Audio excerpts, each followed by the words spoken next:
முக்கியமானது என்னென்னா, இப்போ நான் சொன்ன இந்த ஈசி வந்து 30லேருந்து 40 வருஷம் நார்மல் கோர்ஸ் ஆஃப் இதில் வந்து பார்க்கணும். அந்த ஈசியில் யாரெல்லாம் 40 வருஷத்துக்கு முன்னாடி இது யார்கிட்ட இருந்தது, அடுத்தது யார் வாங்கினாங்க அப்படின்னு ஸ்டெப் பை ஸ்டெப்பாக வரும். இது வந்து வாரிசு சான்றிதழ் மூலயமா வந்ததா, உயில் மூலயமா வந்ததா, இல்லை வேற எதன் மூலயமா வந்ததுன்றது ஒன்று ஒன்றா பார்க்கணும். இப்போ அட்வொகேட் பார்க்குறாரே, அவர் பார்த்து நமக்கு சொன்னால் போதும், நான் வாங்கலாமா வேண்டாமான்னு சொன்னால் போதும் அப்படின்னு ஒரு சில பேர் சொல்லுவாங்க. தவறு.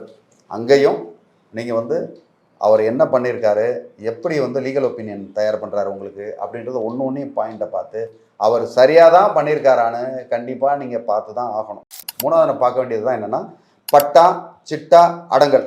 இதில் வந்து பட்டா சிட்டா அடங்கல்லாம் வந்து ரெவென்யூ டிபார்ட்மெண்ட்டில், தாசில்தார் ஆஃபீஸில், ஆர்டிஓ ஆஃபீஸில் இது உண்டான இந்த டாக்குமெண்ட்ஸ் கண்டிப்பாக 100% இதை நீங்கள் பார்த்து தான் ஆகணும். ஓகே, இந்த டாக்குமெண்ட்டும் கிளியராக யார் விற்கிறாங்களோ அவங்ககிட்ட எல்லாத்தையும் வாங்கி, சப்போஸ் அதெல்லாம் இல்லை அப்படின்னு சொன்னாங்கன்னா தாலுக்கா ஆஃபீஸில் போய் அதை பார்த்து கண்டிப்பாக நீங்கள் வந்து இதை வந்து வாங்கணும். வாங்கி பார்த்து அதை வந்து அட்வொகேட்டை கொடுத்துட்டு அதையும் வெரிஃபை பண்ணணும்.